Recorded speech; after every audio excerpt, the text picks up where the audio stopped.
very quick discussion about the involuntary removal of mentally ill people from the streets of New York City. Mayor Eric Adams directed the police and emergency medical workers to hospitalize people they deemed to be too mentally ill to care for themselves.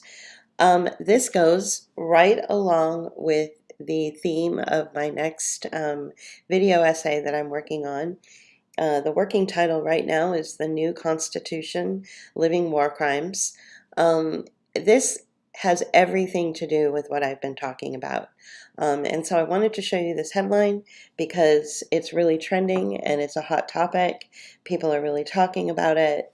But of course, everyone is walking around the statutes that are already in place. And so once again, I know you're tired of me going here, but once again, I'm going to have to take you to the National Conference of State Legislatures Quarantine and Isolation Statutes, which was updated on September 24th of 2021.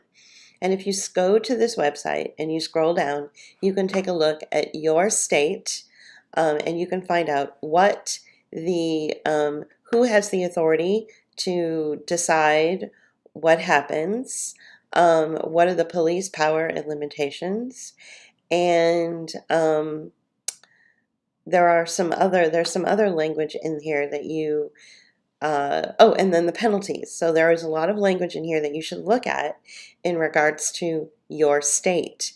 What I'd like to do is scroll all the way down to New York and show you something that really alarmed me when I first saw this website a couple of weeks ago.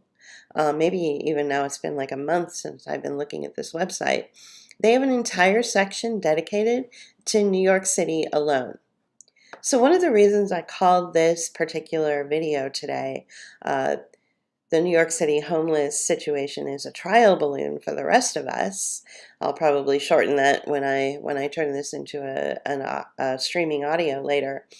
But that is exactly what's happening. This is a trial balloon for the rest of us. You can see when you scroll through the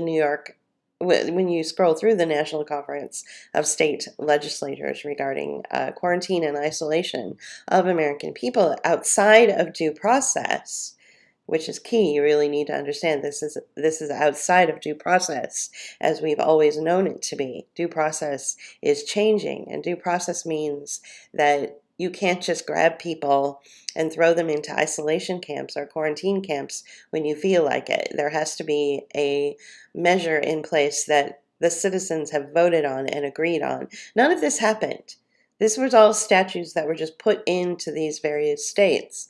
So I really want to encourage you to go to your state and find out what your state has decided would be an appropriate action to take against people who a health authority or a police authority might deem to be mentally ill or a danger to society or even have a virus.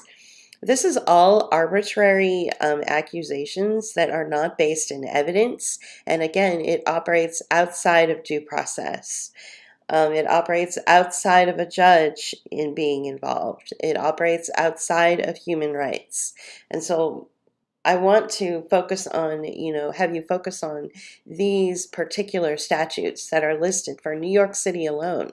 There is no other state listed in this list of statutes where they've actually targeted a specific city. They haven't even done this for Los Angeles or San Francisco or some of the bigger cities in Texas. New York City is going to be the trial balloon for the way the rest of the country operates in this quarantine and isolation statute language. So they have police power and limitations. Look at all of the police power that's given in New York City. One thing I wanted to kind of highlight is that, under police power and limitations, what it basically says is that police have the power to rehome an individual or put them in a correctional facility or place them in some sort of medical care facility if they deemed that that individual is a threat to society or a threat to society's health and well-being. But one other thing that they do, they take it the next step, and that they said the person in charge of this individual that could be a danger to someone's health is also going to be found guilty or will be penalized. So not only is the individual going to be penalized for being, without a home, but the person that maybe they have a caseworker, or maybe they have a family member that's agreed to take care of them. And if this person decides, if this police official or this health official acting as a police person decides that this individual is a threat to the health of society, not only will that individual be disappeared outside of due process, but so will their caregiver. All right, so this is something that you really want to pay attention to. Now, I wish I would have remembered to bring this up prior to recording, but I'm going to look for it. We saw this in San Francisco under Kamala Harris. She was going after the relatives of children who were considered truant. Let's see if I can find the so she puts a lot of energy into mass incarceration. She's a big fan of mass incarceration. So here we go. Kamala Harris's careful answer on jailing parents whose kids missed school. So this language that's coming out of the statute of New York City is almost as if Kamala Harris was, chiming in on this language, because she herself, passed this kind of local law in San Francisco, where children who were skipping school, maybe they were just out, having fun. Kids skip school sometimes. That's what they do. Children who were skipping school, not only were they hauled off to, juvie or whatever, but their parents were then held accountable, and their parents could have potentially also been jailed. So this is where it gets really draconian and really bizarre. So I have no doubt that Kamala weighed in on this legislation here that I'm reading under the New York City Health Code statute regarding quarantine and isolation of Americans outside of due process. So let's go ahead and move on over to the New York City, the New York Times article. And what I'm going to do, and hopefully you'll be able to hear this okay, is rather than go through the article and read it, I'm going to play it, and then I will pause and make comments on what I'm playing. But one of the things that I want to begin with right away is what the very last statement in the article itself says. The article itself says that, let's see, where is it? Often the wrong responder and response is what creates a deadly situation, not the mental health crisis itself. Most people who are living on the street, I try not to judge. I don't know why people are in the situation they're in. Maybe job loss. Maybe they are going through, maybe their family has abandoned them and ghosted them, and they lost all hope because no one's talking to them. And so they're taking to the street to try to find some sort of connection with people. Maybe they don't have any money. Maybe they're addicted to drugs. There are a myriad of reasons of why people would live on the street. Some by choice and some not by choice. So we can't just lump everybody under the rubric of, being mentally ill, when maybe it's something completely different. Maybe it's financial. Maybe it's the fact that, if there is a mental illness, it's not their fault. Maybe it was started because they had, non-communicative family members or parents, or they were constantly being scapegoated. This is how you create a tragedy in a person, is when you go out of your way to hurt them through silence or through abuse. Abuse doesn't always have to come in the form of bruises or, mean-spirited attacks on their character. It can come from silence as well. I would say the majority of people that are suffering because they've been ghosted and ignored and abandoned by the people that they have always loved. And so that's a lot of where your breakdown in society comes from. It comes from the family. It starts there. Fix the family and you fix society.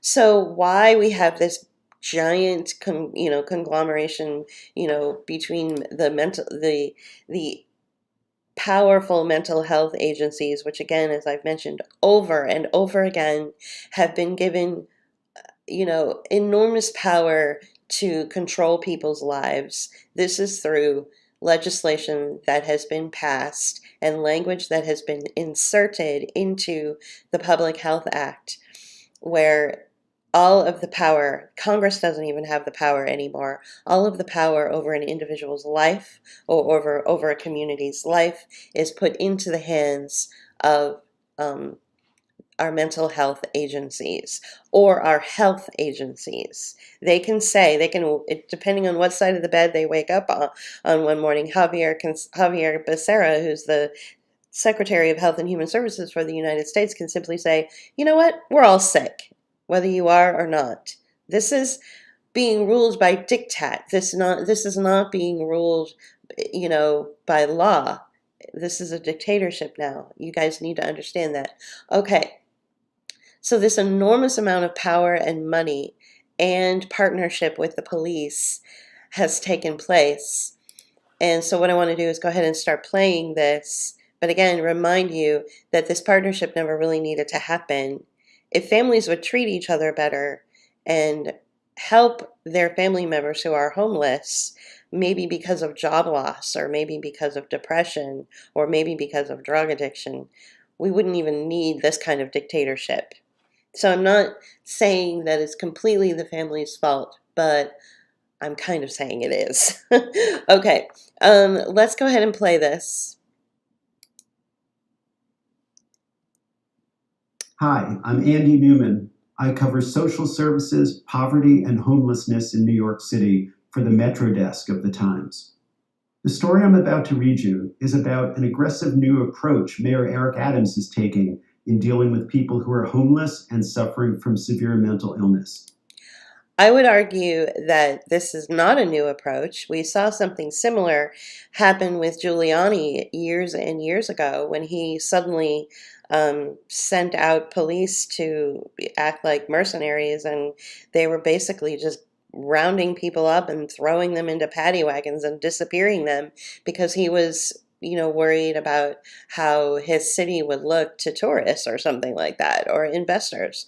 So we've seen this before. And this little town here that I live in Pittsburgh, some of the people that I've met over the few years that I've lived here have told me some really horrible stories about how there were curfews that were instituted in the very town I live in, that if you were just an individual walking home from the bus, like at 10 o'clock at night after your second job at your wherever you worked, the police would come and just grab you and throw you in the back of a cop car and jail you and say that you were being, that because you were out so late, you must be up to no good. So we've seen this kind of random grabbing people and disappearing them outside of due process. We've seen this before. So no, Andy, this is not a new thing. This is something that the United States does regularly. His plan comes in response to demands from many corners to do something about the plight of the hundreds of people who are often seen wandering the streets and subways of the city and who have sometimes been charged in violent attacks that have left many New Yorkers on edge. So I find that this language is really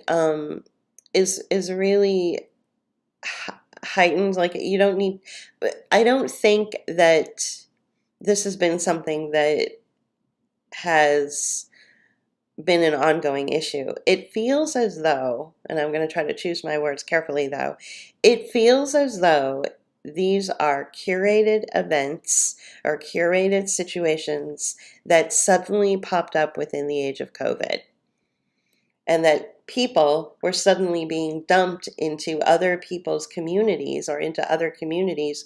And who are these people? You know, I am a very imaginative person. I'm a creative.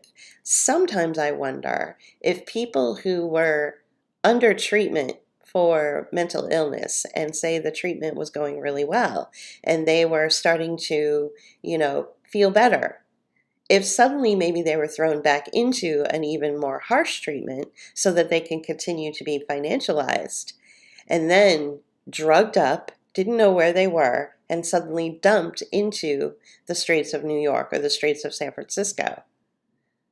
Like, where did these people come from? So that should be the question right there, is that, and I think there are a lot more people asking that question than Andy here gives credit.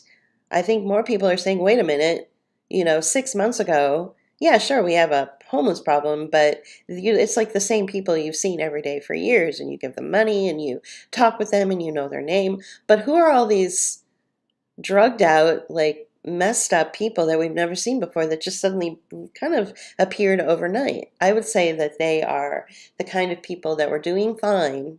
We're starting to transition out of their care facilities or maybe out of their halfway houses, but were somehow or other brought back into the system, drugged up, and then dumped.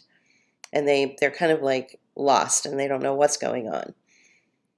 This is, this is the kind of stuff that the United States does to other countries, right? The United States government does this to other countries where people are disappeared and then appear in other areas and they're disoriented and crazy, and no one knows what happened, and they've been experimented on through, probably through injectables, held underground. Like, how do we know that this isn't what is happening on the streets of New York and the streets of San Francisco?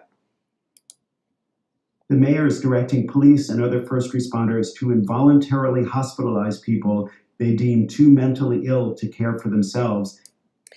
Involuntary hospitalized people who they deem to be too mentally ill. So does that mean that if an individual lost their job and they can't pay their rent, that suddenly the police are going to swoop in and say, and give them a diagnosis of mentally ill and disappear them? Because that's what it sounds like.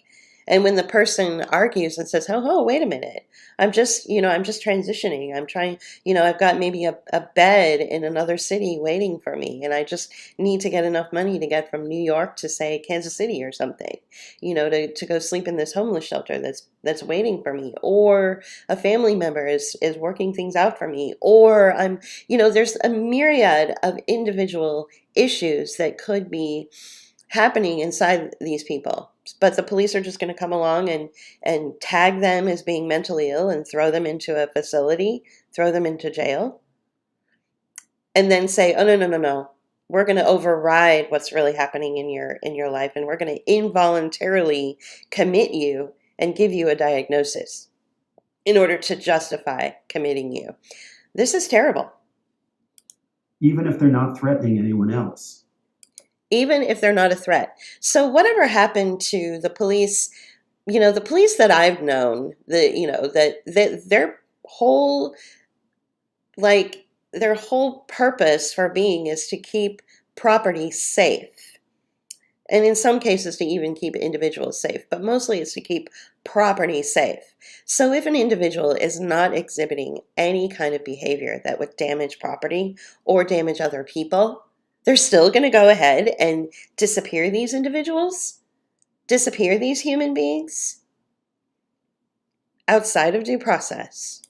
There are many questions about the plan, however. Some advocates for the mentally ill say the mayor is infringing on people's rights to be left alone and that the police should not be involved in mental health situations except in true emergencies. Many mental health providers and advocates for the homeless have said that the city currently lacks the infrastructure, the hospital beds, the supportive housing, the availability of outpatient psychiatric help. to keep people from cycling back to the streets. Here's the article I wrote with my colleague, Emma Fitzsimmons. Acting to address a crisis we see all around us toward the end of a year that has seen a string of high-profile crimes involving homeless people, Mayor Eric Adams announced a major push on Tuesday to remove people with severe, untreated mental illness from the city's streets and subways.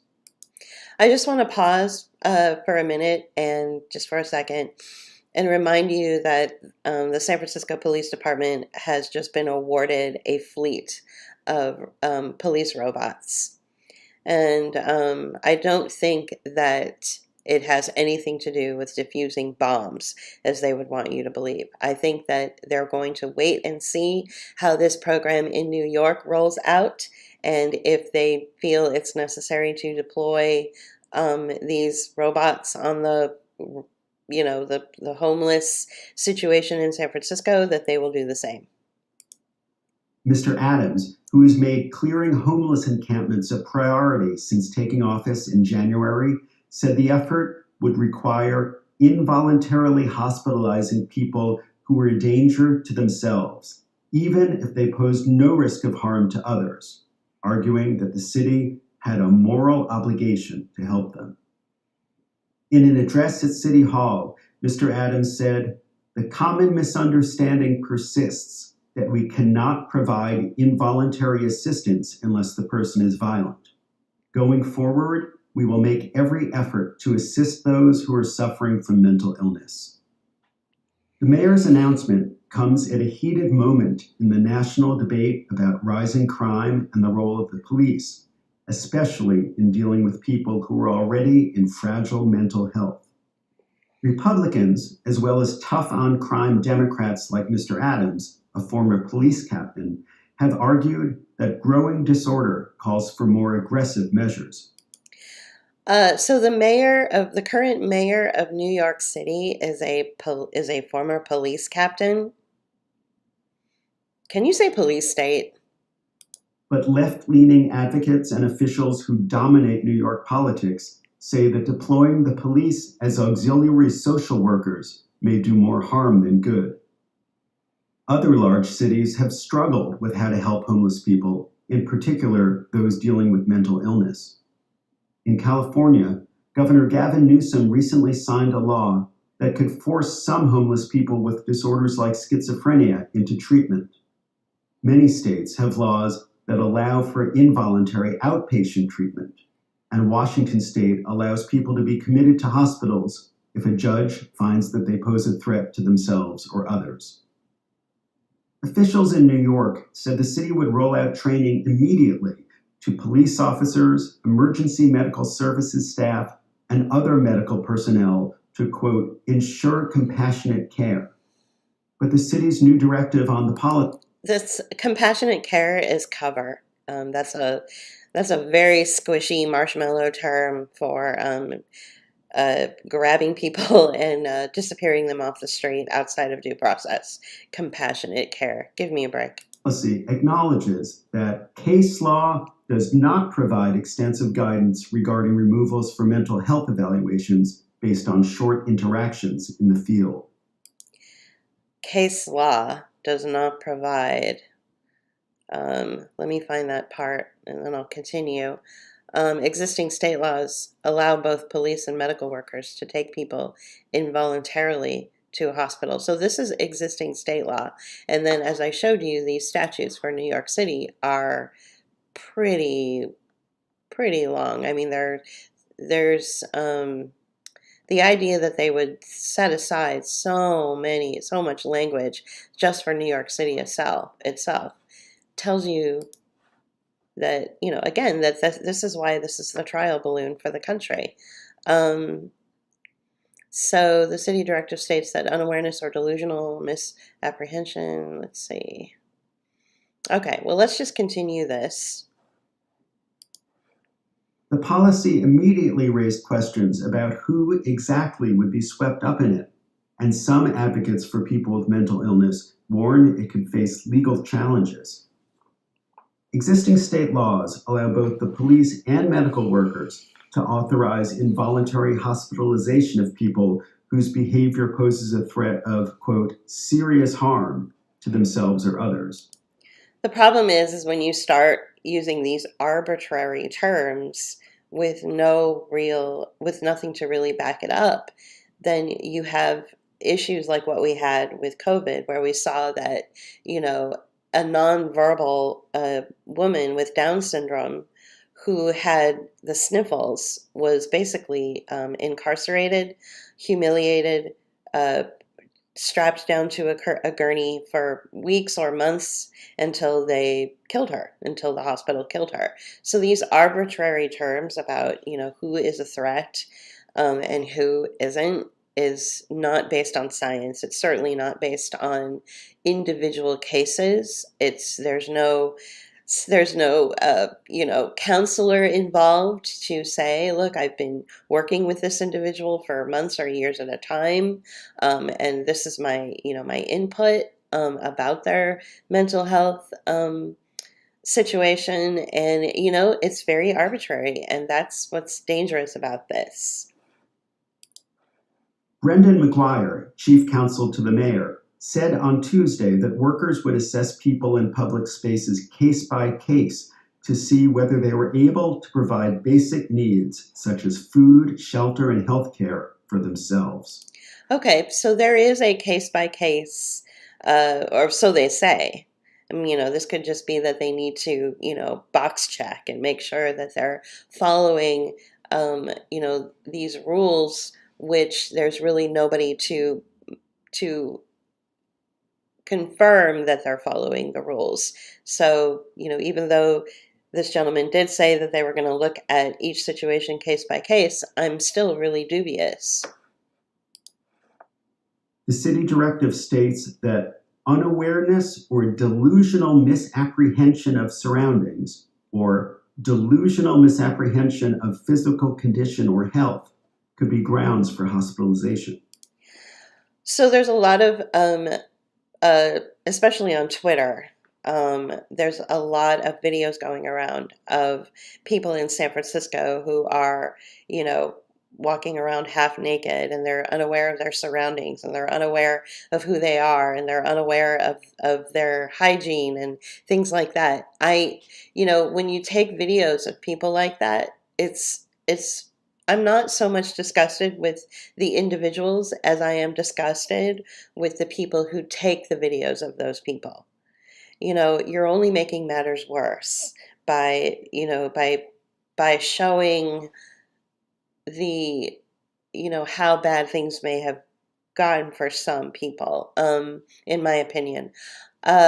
Human dignity is not something, the loss of human dignity, I should say, the loss of human dignity is not something that you're like born with. It's something that's done to you, where you become so marginalized and so ignored and so ghosted and so disrespected year after year after year. It chips away at your human, well, it chips away at your dignity until you become kind of like animalistic.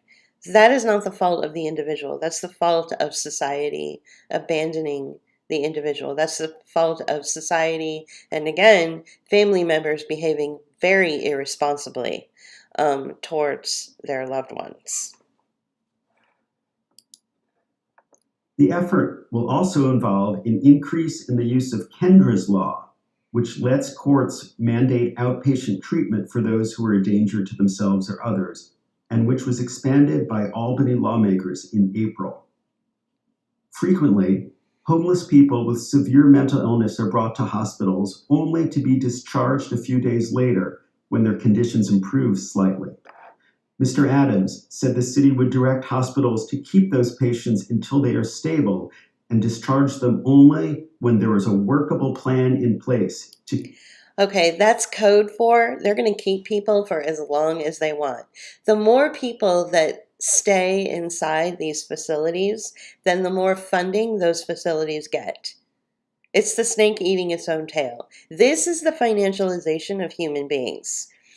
Once a person is captured and put into a facility, it is doubtful that they will ever get out.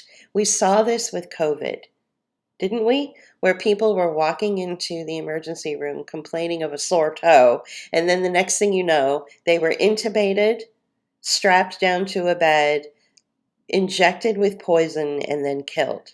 And the hospital, for all the things and the experiments that the hospital did on the patient, they received funding for the experiments. The hospital would call it treatment, but I would call it experiments. And then when the patient finally died, the hospital received a big fat check, a one-time check of anywhere from $35,000 to $100,000, depending on the individual and depending on the hospital.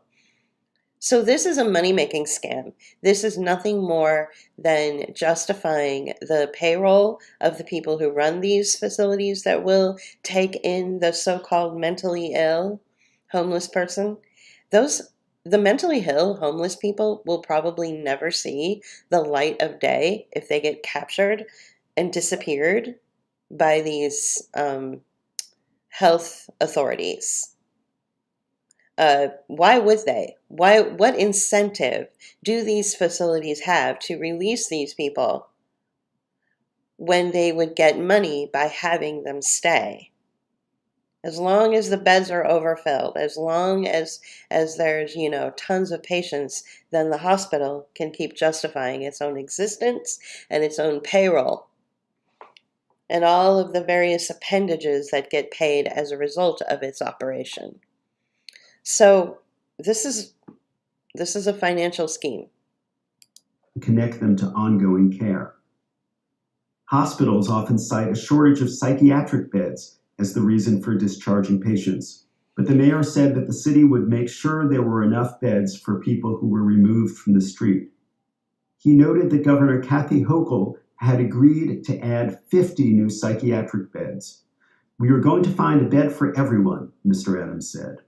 I bet. The number of homeless people with severe mental illness who do not live in shelters is at the very least in the hundreds. According to the Coalition hundreds. for the Homeless, Wait, the hundreds? studies have shown that a large majority of unsheltered New Yorkers have mental illness or other severe health problems.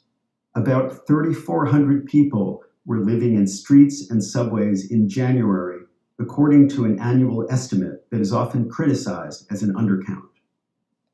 Since the pandemic, a series of random attacks in the streets and subways has left many New Yorkers feeling that the city has become more unpredictable and dangerous.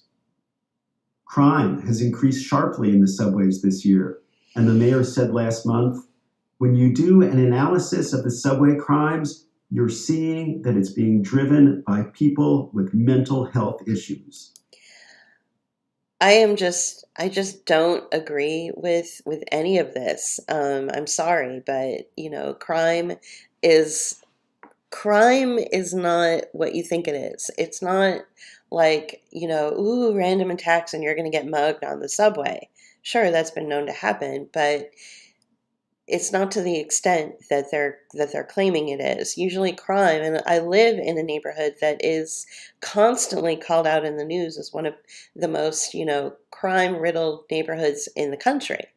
And I can tell you that whatever crime takes place here is between two people who already know each other.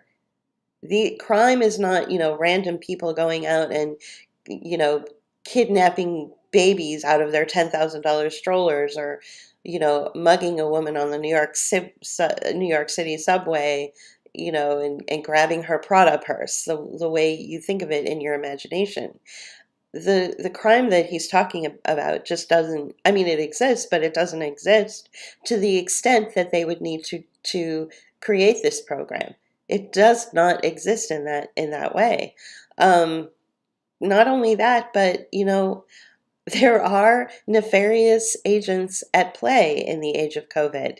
I would say that they pulled out all the stops, and just about every three-letter agency and their assets are running around causing all sorts of havoc. And I think crime is is one of them. You hear these stories about people going into a drugstore in San Francisco and making out with, $900 worth of merchandise, and the police are not doing anything about it because there's some sort of, law or rule in place that says, anything under $900 is not a felony or something like that. So that it just sounds too it just doesn't sound believable to me. Like, I think that there are certain situations where people are being filmed and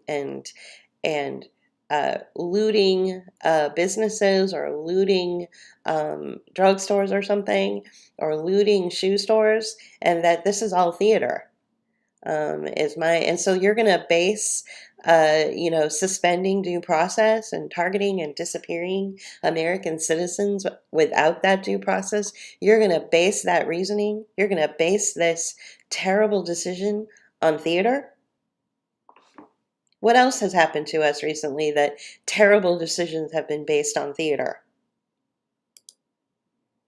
In January, days after the mayor took office, a woman was pushed to her death in front of a subway train by a man who had schizophrenia and who had cycled in and out of the city's hospitals, jails, and streets for decades. The man, Marshall Simon, became an emblem of a broken system and prompted hearings by the state's attorney general and a scramble across the city's public health and emergency response systems to tackle a problem that has seemed intractable. So this story that he's talking about, I don't even believe that it's true. Every time there is a pivot in the way that our society is ruled, the way that our society is controlled, and the next sort of draconian measure that will erode more of our rights, there's always some event. There's always some story that comes out. And this tragic, terrible story of a mentally ill man pushing an innocent woman into the subway tracks where she lost her life, that it could have been staged. Maybe it's true, but I don't think so. They always need some kind of big story in order to supercharge plans that are already in action, in order to get them to, come into play. You know what I'm saying? Like, this idea of a pathogen taking over the world was announced, and then 2 weeks later, suddenly, we were talking about a vaccine, and it usually takes a decade to talk about a vaccine, right? So these things are put out there. These hot stories with these, really scary headlines are put out there in order to justify the next big thing. And the next big thing for us, as I've been warning for a long time, but to brick walls apparently, and deaf ears, and to the sound of crickets, it feels like I've been warning that the real issue that we have in the age of COVID is the suspension of your individual rights. That's the real issue. Yeah, I'm sure there's a lot of people that are dying and a lot of people that are sick as a result of taking an injectable that was deployed by the Department of Defense, but hey, that's your choice.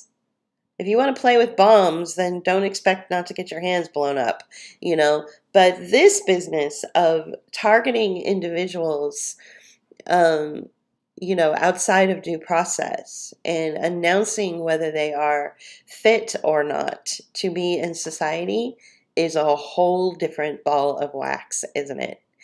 Sorry for that cliche, but it's a whole different issue, isn't it? I mean, it sounds very much like random, like you're an approved human and you're not an approved human. That kind of thing. On Tuesday, Mr. Adams emphasized the importance of hospitalizing and treating people with severe mental illness, even if they are not threatening anyone. The man standing all day on the street across from the building he was evicted from 25 years ago, waiting to be let in. The shadow boxer on the street corner in Midtown, mumbling to himself as he jabs at an invisible adversary. Oh my God. I've seen a lot of crazy people do crazy, crazy things in San Francisco. I've seen them play in the street. I've seen them take their clothes off. I've had them go to the stoop of my apartment building and pull down their pants and take a big dump just as I'm walking home from a long, hard day at work. I have seen just about everything you could possibly see in San Francisco when it comes to the mental illness of the homeless plight. These issues are not to be, you don't punish the people that are experiencing these problems. This is all about how society over the years has allowed people to be demoralized and dehumanized in their own spaces, and that's just not right. This is a deeper, more psychological problem than just, these sort of schmaltzy um, examples that Newman is talking about, and he's of course quoting Eric Adams, who kind of went on a fucking soapbox or something about this, and he was like, the guy that reminisces about his apartment building he lived in 25 years ago, and he wails in front of the building. Oh, give me a break. A person who I've known, enough homeless people that they are very good at working together to give themselves shelter and food and a decent, um, valuable part of existence in their realm. They work together. So I don't know. I'm not saying that the problem needs to be ignored, but I do have to remind you that the very last sentence in this article did say that the often the wrong responder and the wrong response is what creates a deadly situation, not the mental health crisis itself. They landed with that statement. That's the end of this article. And so I think that's really important. We need to have that carry us through this very draconian policy. The unresponsive man, unable to get off the train at the end of the line without assistance from our mobile crisis Come team. on. These New Yorkers and hundreds of others like them are in urgent need of treatment and often refuse it when offered, the mayor said. While much of the mayor's plan involves making heavier use of the laws already in place, he said the city also needed Albany to address, quote, long-standing gaps in our state mental health law. The city would like the state to require hospitals to coordinate on discharge planning with providers in the community and to consider someone's history, not just their current state, in making admission decisions. To let social workers and other non-doctors evaluate patients for Kendra's law orders, and to broaden the standard for involuntary hospitalization. Basically, what that sounds like to me is just creating more bullshit jobs on the backs of these innocent people, on the backs of these poor people who are being used for profit. They want to create new social worker positions. They want to create new, psych evals. That all costs money, and they're going to need to get funding from, Health and Human Services for all of that. And so this is all just a scheme to get money. Governor Hochul, in a statement, said the mayor's plan would build on work the state and city were already doing. Mr. Adams has received criticism from some progressive members of his party for clearing homeless encampments and for continuing to push for changes to bail reform that would make it easier to keep people in jail. The mayor has defended his focus on public safety and has argued that many New Yorkers, particularly in Black and Latino neighborhoods, do not feel safe. Mr. Adams held an event at a subway station on Monday to thank police officers who helped a homeless man who had fallen onto the tracks. An episode that he said highlights why we have been focused on removing homelessness off our subway system. So you mean to tell me that a former captain, of the police department A former police captain is going to tell you a fuzzy wuzzy feel good story about the cops? I'm shocked. He added, the subway system is not a place for people who need medical and psychiatric assistance. Earlier this month, the city's public advocate, Jumani Williams, released a report criticizing the mayor's efforts to help New Yorkers with serious mental illness, saying that some programs for them had shrunk and that Mr. Adams had been over-reliant on police. On Tuesday, Mr. Williams, along with several public defender organizations, including the Legal Aid Society, praised the mayor for bringing attention to the issue. Still, Mr. Williams said, the mayor's announcement leaves many details unspecified, questions unanswered, and the administration must provide more information on the intentions, implementation, and non-police investment in its plan. Several advocates for people with mental illness said that the mayor's plan went too far and would prove counterproductive. Harvey Rosenthal, chief executive of the New York Association of Psychiatric Rehabilitation Services, told me the mayor talked about a trauma-informed approach, but coercion itself is traumatic. He said that the mayor's approach relied on the same failed system that's overburdened and can't address the people they already have now. Coercion. So, all of us have been in some way or another, whether we want to admit it or not, have been traumatized over the last few years over these coercive measures, these sort of soft power or soft coercive measures that were imposed on us during the age of COVID, right? You have, corporations that are bowing to basically marketing agencies that come straight out of the pharmaceutical companies that are convincing their, corporate employees to take an injectable to go play with bombs, and then everyone's fascinated and shocked that suddenly we have a rise in death in this particular corporate demographic, right? It's like, well, what do you expect? So we're all traumatized over that. We were all traumatized when, they started using prison-like terms. And I used to joke that we were in Guantanamo Bay, because we were on, quote, lockdown. It's like you don't talk to, free citizens. You don't talk to anybody, whether they're in prison or not, and use those kinds of terms. Because human decency and human dignity should always be what rules the day. And none of this was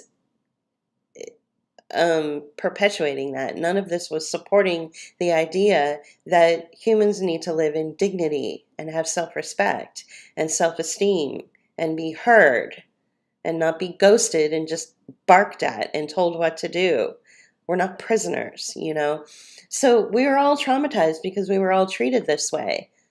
We were all just shocked that, that our government and our state representatives and our health officials and our school teachers and our favorite aunt and our grandmothers were speaking to us in such authoritative manners and then ghosting us and then not explaining why they were doing this and not giving us any really good, valuable, credentialed, like something that we could really process and understand. We were just being given orders. And so the same thing is happening. And so these people that Newman is talking about who are questioning the coercion methods or the coercive methods, that Captain Adams, former police captain Adams, now mayor of New York City, is announcing, is good that these people are saying, there's still more to do. But I hope that I hope it's more than just words. I hope they're not just grandstanding. We'll see. Norman Siegel, the former head of the New York Civil Liberties Union and co-founder of a volunteer outreach program, the Street Homeless Advocacy Project, that has been endorsed by the mayor, said that the mayor's plan lacked legal authority. He predicted it would be challenged in court. Just because someone smells, because they haven't had a shower for weeks, because they're mumbling, because their clothes are disheveled, that doesn't mean they're a danger to themselves or others, Mr. Siegel said. And they're going to have the cops, of all people, make those decisions? The Brooklyn Center for Independence of the Disabled said that involuntary hospitalization constituted discrimination under the Americans with Disabilities Act. Mr. Adams warned that the new policy would take time to implement.